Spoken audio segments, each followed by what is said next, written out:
Welcome to NEXION, where we bring you the mysteries that have resisted time, investigations, and reason itself. Tonight, we revisit a haunting case that began on Christmas Eve, 1945. A night of joy turned into a night of horror when fire consumed a home. 5 children vanished, and a mystery was born that has never been solved. This is not just a story of tragedy. It is a story of persistence, of unanswered questions, and of a family that refused to let silence bury the truth.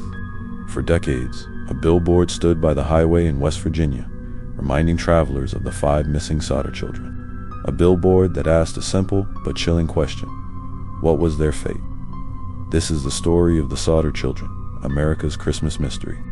Part 2: The Sodder family background. The Sodder family was part of the American dream story. George Sodder had emigrated from Italy to the United States in the early 1900s.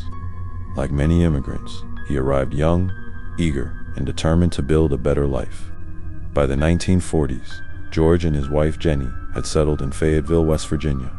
They owned a trucking business that hauled coal and goods across the region.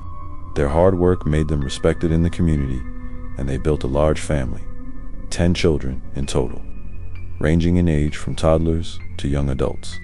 Life in the Sodder household was lively. The older children helped with the business and chores, while the younger ones brought the typical energy of a bustling home. Their house on Route 16 became a hub of family life, laughter, meals, work, and dreams, all under one roof.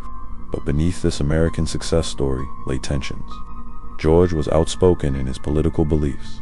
He was a strong critic of Italian dictator Benito Mussolini, even after World War II ended. In a town with many Italian immigrants, this did not always sit well. George often found himself in heated debates, creating enemies who might have resented his views. Jenny, meanwhile, was devoted to her children and to her faith. She was cautious and protective, deeply tied to her family. For her, Christmas Eve 1945 was meant to be a celebration, a gathering after years of war and hardship. Instead, it became the night that shattered her world forever. Part 3: The Night of the Fire, Christmas Eve, 1945. It was December 24th, 1945, in Fayetteville, West Virginia. The Sodder family gathered in their 2-story wooden home to celebrate Christmas Eve.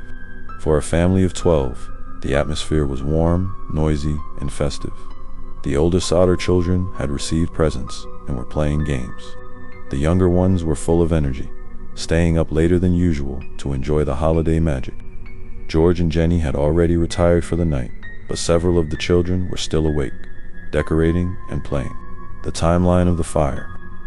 Around 12:30 a.m., Jenny Sodder awoke suddenly. She heard the sound of the telephone ringing downstairs. Curious, she went to answer it. On the other end was a woman whose voice she did not recognize. The caller asked for someone Jenny didn't know. Jenny later recalled that the voice sounded strange, almost mocking, and laughter could be heard in the background. Confused, she hung up. Moments later, Jenny noticed something unusual.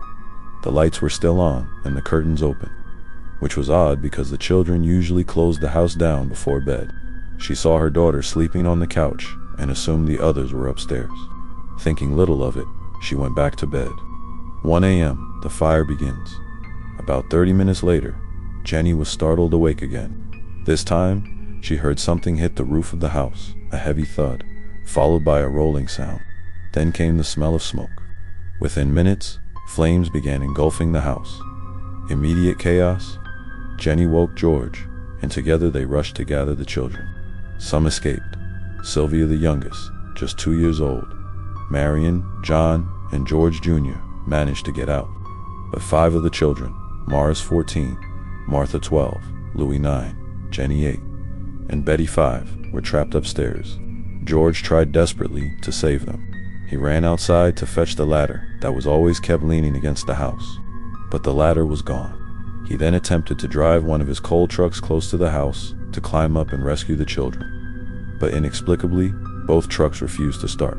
Neighbors who gathered to help found the water barrel in the yard frozen solid, useless for fighting the flames. The family watched in horror as the house collapsed into embers. The 5 children upstairs were never seen again. Part 4: Immediate Aftermath. By dawn, the Sodder house was a smoking ruin. Local authorities arrived but were delayed due to the holidays. The fire department did not respond until later in the morning, hours after the flames had burned out. The official explanation was devastating. The 5 children had perished in the fire, their bodies reduced to ash. But when George and Jenny sifted through the rubble, they found no bones, no skulls, no remains of any kind. Experts later stated that even in intense fires, bone fragments are usually left behind, especially when the victims are children. The absence of remains sparked suspicion immediately. Jenny, in particular, could not accept the explanation. She conducted her own experiments, burning animal bones in ovens to test if they would completely disintegrate. Each time, fragments were left behind. How then could 5 children vanish completely in one fire? Part 5. Strange Clues. The more the Sodders examined the circumstances, the stranger they became. The missing ladder, the ladder George needed to reach the upstairs window, was found later, thrown into a nearby ditch. Disabled trucks, both of George's coal trucks, had worked perfectly earlier that week. Mechanics later suggested tampering might have prevented them from starting. The phone line. Investigators discovered that the phone line had been cut, not destroyed by the fire. Someone had deliberately severed it. The thud on the roof. Jenny remained convinced that the sound she heard before the fire was some kind of incendiary device. One neighbor later reported seeing a man stealing equipment from the Sodder property around the same time. These clues pointed to a disturbing possibility. The fire was not an accident at all. Part 6. Witness sightings and theories. Eyewitness accounts after the fire. In the weeks and months following the blaze, strange reports began to surface. A woman in a hotel cafe, a waitress in Charleston, claimed she had served breakfast to 5 children the morning after the fire. She said the children were accompanied by 2 men and 2 women, who seemed of Italian descent. The adults prevented the children from speaking. A bus station sighting. Another witness said they saw the children at a bus station in Fayetteville, boarding a bus heading for Florida. Photographic evidence. Years later, in 1967, Jenny Sodder received an envelope in the mail with no return address. Inside was a photograph of a young man who strongly resembled her missing son, Louis, as he might have looked grown up. On the back was scribbled, "Louis Sodder. I love brother Frankie IL boys." A 90132 or 35. The message was cryptic, the handwriting unrecognizable. Each of these sightings deepened the mystery. Were the Sodder children really dead, or had they been taken? Theories about what happened. Theory 1, the children died in the fire. This was the official explanation. Fire investigators concluded that the blaze was so hot that it cremated the children's remains completely. But scientists and fire experts disagreed. Even crematoriums, which burn at higher sustained temperatures, leave bone fragments. For 5 bodies to vanish entirely seemed highly improbable. Theory 2, kidnapping as retaliation.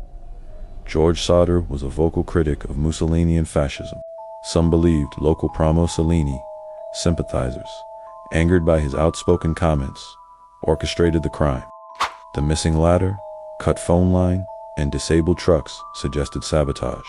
Could the fire have been a cover for abduction? Theory 3, organized crime or human trafficking. West Virginia was not far from major trafficking routes in the mid-20th century. Some speculated the children had been kidnapped and sold or taken into a criminal network. The reports of Italian adults traveling with them fueled suspicions of mafia involvement. Theory 4, insurance scam or family involvement disputed. Some skeptics have suggested the Sodder family might have staged aspects of the event, though no serious evidence ever supported this claim. For George and Jenny, the endless decades of searching argue against such a theory. Their grief was undeniably real. The billboard and the endless search. In the 1950s, George and Jenny took a dramatic step. They erected a large billboard along Route 16 near their home, featuring photos of the 5 missing children. It read, "What was their fate? Kidnapped, murdered, or are they still alive?" The billboard became a haunting landmark, seen by thousands of drivers every year. It symbolized the Sodder family's refusal to give up their eternal demand for answers. For decades, George traveled across the country, chasing leads. He interviewed people who claimed to have seen the children, spoke to detectives, and even hired private investigators. Each time, hope flickered, only to fade again. The family's obsession. The Sodders never rebuilt their house. Instead, they turned the site into a memorial garden for the missing children. Jenny, in particular, wore black clothing every day for the rest of her life, a symbol of mourning. George died in 1969, never learning the truth. Jenny lived until 1989, still searching. Their surviving children carried the torch, keeping the story alive for a new generation. Part 7. Cultural Impact and Legacy. The billboard as a national symbol. For decades, the Sodder billboard was more than just a plea for help. It became a national mystery icon. Travelers along Route 16 would slow down to read the haunting message. What was their fate? Kidnapped, murdered, or are they still alive? The photographs of the 5 missing children stared out at every passerby, their innocent faces locked in time. The billboard was both a memorial and a demand, an accusation against fate and authority. Journalists, true crime enthusiasts, and curious travelers made pilgrimages just to see it. In many ways, this billboard was an early version of the missing children posters we know today. It represented a family's refusal to be silenced. The community's response. Locally, the case divided Fayetteville. Some sympathized deeply with the Sodders, convinced foul play was involved. Others grew skeptical, believing the parents were chasing ghosts, refusing to accept the tragic truth of the fire. Yet even skeptics could not explain the bizarre details. Why was the ladder moved? Who cut the phone line? Why did the trucks fail? Where were the bones? These unanswered questions made it impossible for the case to fade completely. The FBI and authorities. The Sodders repeatedly begged for federal involvement. In 1947, they even sent a letter to FBI Director J. Edgar Hoover, asking for an investigation. Hoover responded sympathetically, saying he would help if local authorities invited the Bureau in, but Fayetteville officials refused. The case remained in local jurisdiction, where it stagnated for years. Private detectives the Sodders hired often ran into dead ends, or worse, mysteriously vanished themselves after pursuing leads. Generations of mystery. As the years passed, the Sodder case became a staple of true crime discussions, paranormal speculation, and American folklore. Some believed the children had been raised under false identities, forced to forget who they were. Others suspected a conspiracy involving local authorities. A few whispered about mafia connections, silencing the truth. The photograph mailed in the 1960s of the young man resembling Louis added a chilling dimension. If authentic, it meant at least one child had survived, but no one could ever trace its origin. Part 8. The family's final years. George Sodder's obsession until his death in 1969. George spent his final years chasing leads across the country. Friends said he could never sleep peacefully, always replaying that night in his mind. Jenny's grief. Jenny wore black clothing every day after the fire, a traditional symbol of mourning. She transformed the site of the burned house into a garden filled with flowers, a living tribute to her missing children. The surviving siblings, the Sodder children who lived, carried the burden of mystery. They grew older, but the questions followed them everywhere. For them, the case wasn't just family tragedy, it was an identity.